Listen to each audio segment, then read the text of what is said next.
In 1810, a forgotten Afro-Mexican general stood at the front lines of Mexico's independence war, but her most powerful weapon wasn't a sword. It was hidden in plain sight, a secret passed down through generations of Afro-Mexican women. But one decision would change everything. To understand why, we must go back to the beginning, to 1519, when the first enslaved Africans arrived in New Spain.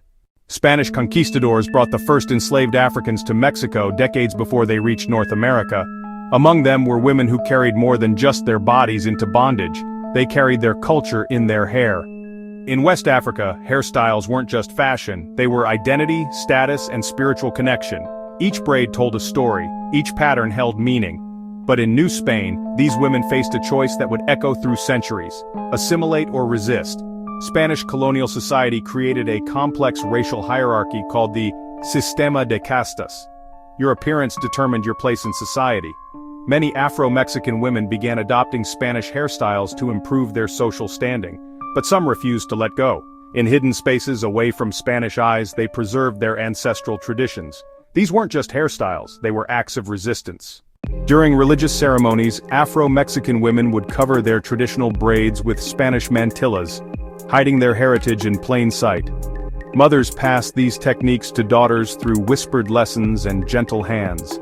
Each braid pattern carried the memory of Africa. Cornrows, Bantu knots, and intricate weaving techniques survived in secret.